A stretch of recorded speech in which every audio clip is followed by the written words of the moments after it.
Live from New Delhi, you're watching DD India Live, India's voice to the world. I'm Preeti Kaur. Coming up in the next 30 minutes. Transatlantic trade war averted as US and the European Union clinch what is claimed as the biggest ever deal. All EU imports in the US to be levied with 15% tariff. Deal also includes $600 billion EU investments in the US.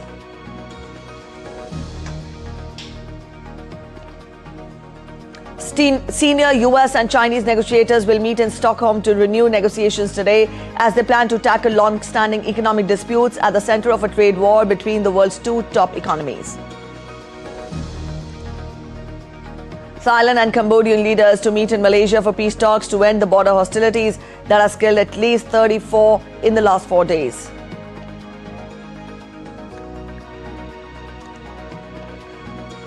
Indian Parliament's lower house all set to hold special discussion on India's strong, successful and decisive Operation Sindoor in response to terrorist attack in Pahalgam, even as Prime Minister issues a stern warning that there is not any safe haven left for the terrorists.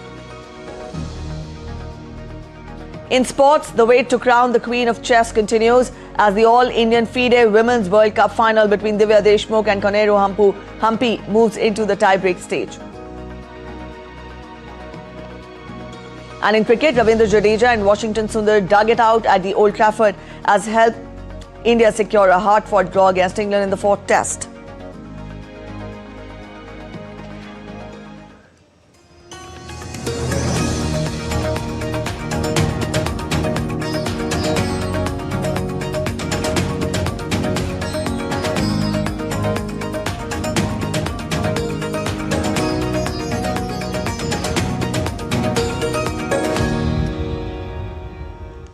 President Donald Trump and European Commission President Ursula von der Leyen have announced a sweeping trade deal that imposes 15% tariffs on most European goods. The agreement reduces Trump's 30% to 50% tariff threats to 15%, with steel and aluminium retaining 50% and mutual tariff adjustments to stabilize trade. Trump revealed the deal shortly after meeting with European Union Commission President Ursula von der Leyen at Trump Turnberry Resort in Scotland. Thank you very much. So we have good news. We've reached a deal. It's a good deal for everybody, I believe. And I think you were saying this is probably the biggest deal ever reached in any capacity, trade or beyond trade. It is. It's a giant deal with lots of countries. So we're going to do the following. The European Union is going to agree to purchase from the United States $750 billion worth of energy. $750 billion worth of energy. They are going to agree to invest into the United States $600 billion more than they're investing already. The bloc has agreed to purchase $750 billion of American energy and invest $600 billion into the U.S. beyond current levels, while the U.S. imposes a 15% tariff on most goods being imported from the EU. The EU also pledged $750 billion in the U.S. energy purchases and $600 billion in additional investments, marking a historic economic collaboration. We have a deal. We have a trade deal between the two largest economies in the world. And it's a big deal, it's a huge deal. It will bring stability, it will bring predictability. That's very important for our businesses on both sides of the Atlantic. It's 15% tariffs across the board, all inclusive. European leaders welcomed the EU-US trade deal that includes a 15% tariff on EU goods entering the US and significant EU purchases of US energy and military equipment. European Commission President Ursula von der Leyen, who announced the deal, said on social media platform X that the deal creates certainty in uncertain times, delivers stability and predictability. Irish Trade Minister said that the deal provided a measure of much-needed certainty for Irish, European and American businesses. Dutch Prime Minister Dick Schoof called the agreement vital, while European Parliament President Robert Metsola said that it was an important step that strengthens our transatlantic partnership.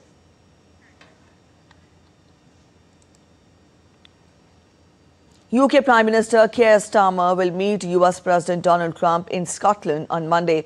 The mini-summit at Turnberry was intended primarily to focus on the continuing problem of steel tariffs imposed by President Trump and other aspects of the trade deal the two signed last month. Under the agreement reached in May, Trump pledged to remove tariffs on a quota of steel imports from Britain that currently stand at 25%. While other parts of the deal have come into force, the commitment on steel is proving problematic. Britain is also hoping to secure a carve-out from potential pharmaceutical tariffs that Trump is mulling. The humanitarian crisis in Gaza will also be on the agenda. The US president said that he and Starmer would be discussing a lot about Israel. Starmer is expected to press the US to help deliver a lasting ceasefire and will applaud Trump's recent efforts with Qatar and Egypt to end the fighting. Starmer will hold an emergency cabinet meeting with top ministers this week amid pressures within the ruling Labour Party to follow France and recognize Palestine as a state.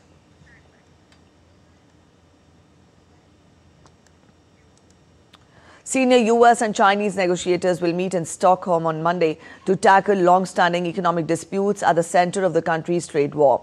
The stakes are high as both sides aim to address lingering economic issues, including significant trade deficits and China's regulatory measures on precursor chemicals for fentanyl.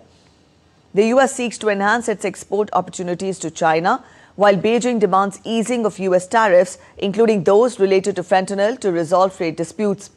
China is facing an August 12th deadline to reach a durable tariff agreement with President Trump's administration after Beijing and Washington reached a preliminary deal in June to end weeks of escalating tit-for-tat tariffs. Without an agreement, global supply chains could face renewed turmoil from duties exceeding 100%.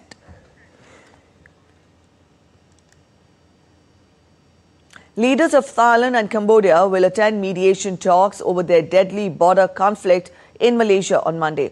Talks are scheduled to begin at 12:30 IST on Monday, with Thai Acting Prime Minister Pamtham Vechayachai and Cambodian Prime Minister Hun Manet attending the talks. At least 33 soldiers and civilians have been killed, while thousands of nationals from both the sides have been displaced since border fighting broke out on July 24th.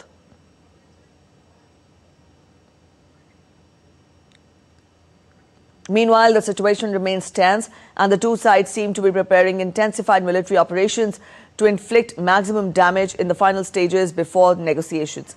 In the Thai province of Sisaket, sounds of shelling were heard throughout Sunday. However, it was unclear which side of the border it was on.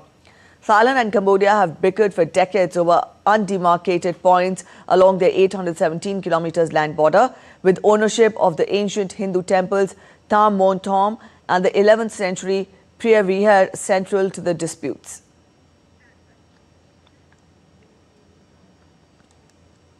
US President Donald Trump said that he believes both Thailand and Cambodia wanted to settle their differences after he told both sides that he would not conclude trade deals with them unless they ended their fighting.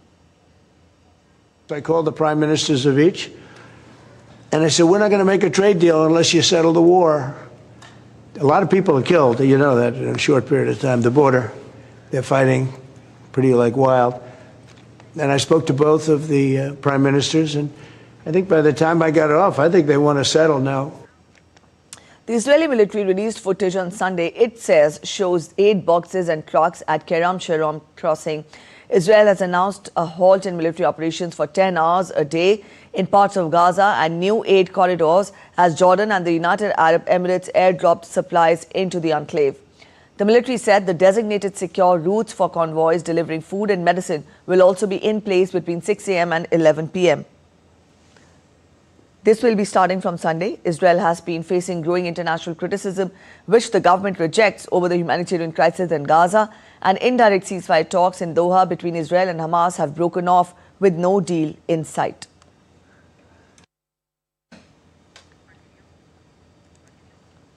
While Prime Minister Benjamin Netanyahu denied the criticism, saying there is no starvation in Gaza as Israel allowed in aid throughout the war. He was speaking at a Christian conference in Jerusalem. The main thing that I want to stress is the importance of winning the battle for truth. And that is a battle that we fought even as we speak now. Israel is presented as though we are applying a campaign of starvation in Gaza. What a bold-faced lie. There is no policy of starvation in Gaza, and there is no starvation in Gaza. We enable humanitarian aid throughout the duration of the war to enter Gaza, otherwise there would be no Gazans. And what has interdicted the supply of humanitarian aid is one force, Hamas. Again, the reversal of truth. Hamas robs, steals this humanitarian aid, and then accuses Israel of not supplying it. On Sunday, military spokesperson Brigadier General Effie Defrin said that Israel will continue to facilitate the delivery of humanitarian aid into Gaza despite the ongoing fighting. The military said that designated secure routes for convoys delivering food and medicine will also be in place between 6 a.m. and 11 p.m. starting from Sunday. We continue to lead efforts to bring in humanitarian aid while the fighting continues. It was Israel that initiated the establishment of food, water, and medicine distribution centers in order to prevent hunger in Gaza. We are securing 4 aid centers, enabling convoys and carrying out airdrops of humanitarian assistance. In addition, we have defined humanitarian corridors to allow the safe movement of UN convoys and aid organizations. This is in addition to the lulls in fighting that we allow in order to let civilians reach and collect the aid. While in Scotland, US President Donald Trump said that Israel would have to make a decision on their next step in Gaza. He also said he did not know what would happen after moves by Israel to pull out of ceasefire and hostage release negotiations with the Hamas militant group. Trump underscored the importance of securing the release of hostages held by Hamas in Gaza, saying they had suddenly hardened up on the issue. They're devastated. And I said, when you get it down to a certain number, you're not going to be able to make a deal with Hamas. Because once they give them up, then they feel that that's going to be the end of them. And what I said is exactly true. You know, they had a routine discussion the other day, and all of a sudden they hardened up. They don't want to give them back. And so Israel's going to have to make a decision.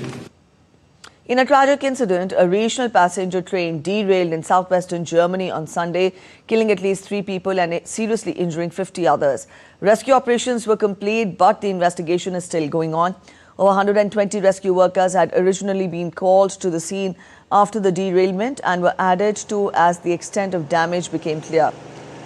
There was speculation that heavy rain had caused a bank erosion and caused the train to derail, but police said that as of Sunday evening, there was no information on what caused the train to crash. Around 100 people were on board when 2 carriages left the tracks between the towns of Riedlingen and Munderkingen near the corner of Germany that borders France and Switzerland.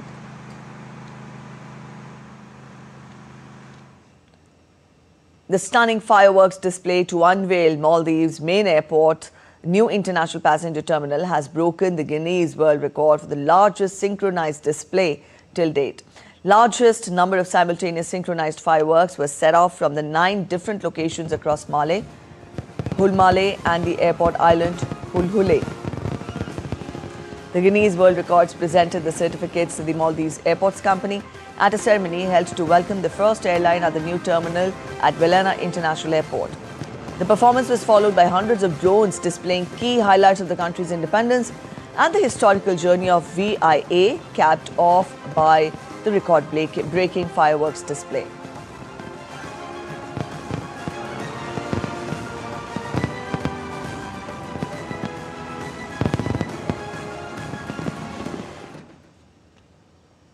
You're watching DD India Live. We're heading for a short break. Stay with us because after the break, we'll tell you in the ongoing money laundering probe into illegal online betting and gambling, the Enforcement Directorate summons representatives of tech giants Google and Meta.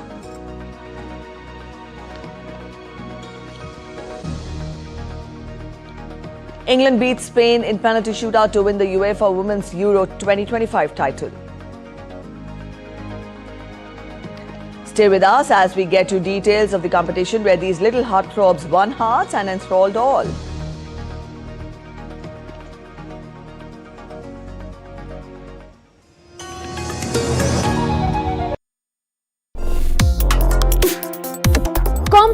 issues, hidden agendas, twists and turns, strategic games. We think all dots are linked. We just need to connect them. Join me every week as I connect the dots to unravel hidden designs in statecraft, mysteries, and decode issues that matter to you. Watch Connecting the Dots with me at these times on DD India.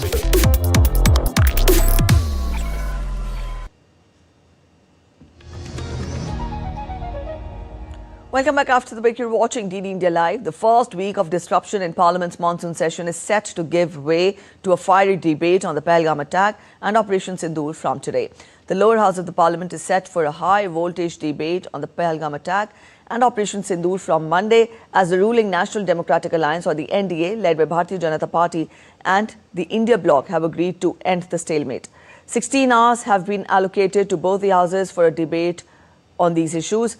The House will have a special discussion on India's strong, successful and decisive Operation Sindoor in response to terrorist attack in Pahalgam, according to the listed agenda of the Lok Sabha. It is expected that Defence Minister Rajnath Singh will initiate the debate in the Lok Sabha. NDA MPs such as Shiv Sena Shrikant Shinde, Janata Dal United's Sanjay Jha, Telugu Desam Party's Harish Balayogi, who led the multi-party delegations to carry India's views on Operation Sindoor, may also speak during the debate in the Indian Parliament. Also, the upper house of the Parliament will take up the Carriage of the Goods by Sea Bill 2025 for consideration and passage. The bill will provide for the responsibilities, liabilities, rights and immunities attached to the carriers with respect to the carriage of goods by sea.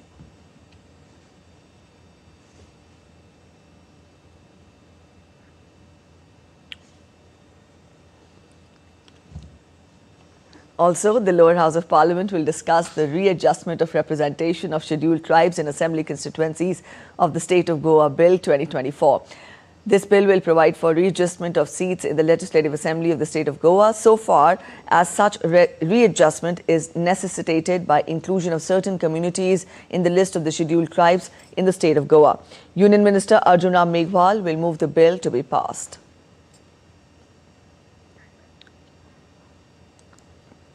The Enforcement Directorate issued fresh summons to tech giants Google and Meta, directing their representatives to appear before the agency on July 28th in connection with its ongoing money laundering probe into illegal online betting and gambling platforms. The ED is investigating multiple platforms that host illegal betting and gambling links, including advertisements placed on social media outlets and app stores. The agency has called Google and Meta to explain how these illicit platforms can purchase ad space across their networks. Several actors, celebrities and sportspersons are also under scrutiny and are expected to depose before the ED. The ED's investigation encompasses more than a dozen high-profile cases nationwide, notably including the Mahadev online book app, whose principal promoters are based in Chhattisgarh.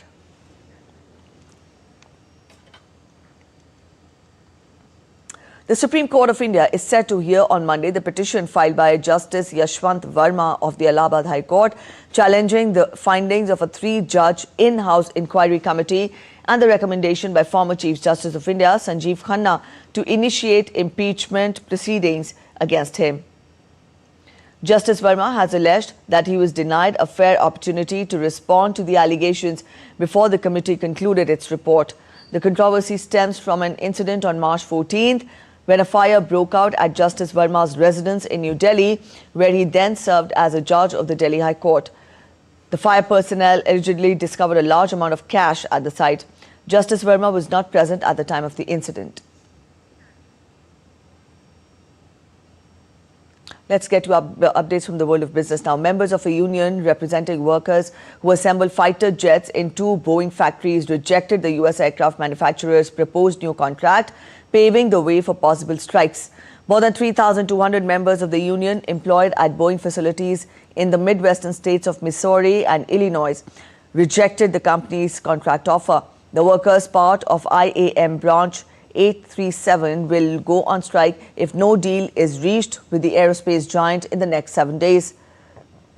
The move could deal a serious blow to the company after a 7-week-long walkout by Seattle-based workers last year crippled two of Boeing's major assembly plants. Boeing's proposal included a 20% pay increase over 4 years and more vacation days, but members working at the sites in St. Louis and Mesquite, Illinois, felt it did not meet their needs and did not guarantee a secure future, according to the union. On to sports now. First, we talk of chess. The FIDE Women's World Cup 2025 final between India's Koneru Hampi and Divya Deshmukh will head into tie breaks after the two played out a draw in the second classical game on Sunday. Playing with the white pieces, Hampi was forced to go for a draw through repetition after Divya gave her back-to-back checks. Game 1 had also ended in a draw on Saturday. The winner for the final match will be decided in the tiebreaker on Monday.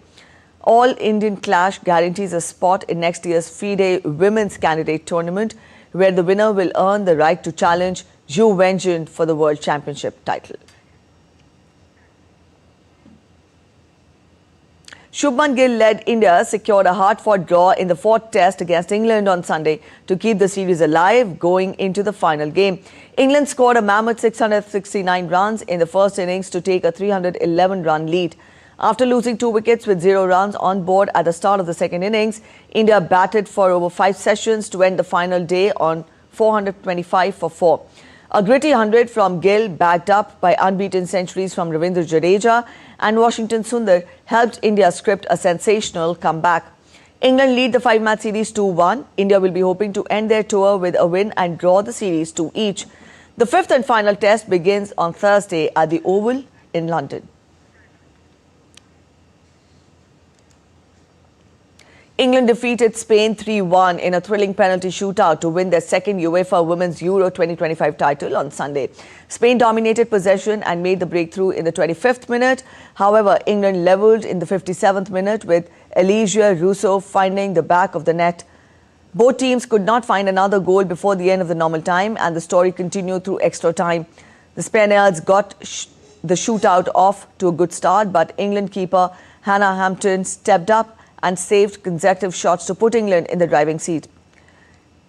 Chloe Kelly finally filled the decisive spot kick, leading England to a thrilling win. In Bolivia, a race in Bolivia went literally to the dogs as hundreds of pooches and their owners took part in Poroton, a race organized by the Bolivian police to encourage responsible pet ownership.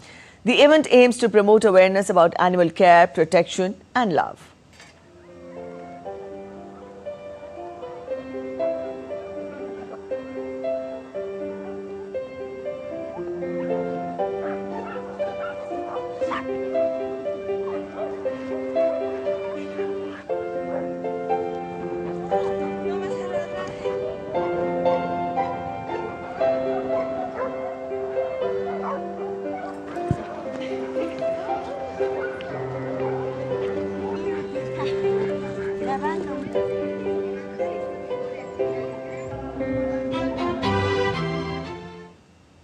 All right, with that, we end this edition of DD India Live. But let us know your thoughts on the news of the day. For those of you on the go, you can get all the latest news and updates from India and across the world on the DD India mobile app. This app is available on both Android and iOS platforms, and you can download the respective QR codes. We'll be back with more news as it breaks here on DD India. I'm Preeti Kaur signing off, and from all of us here in Delhi, thanks for watching DD India Live.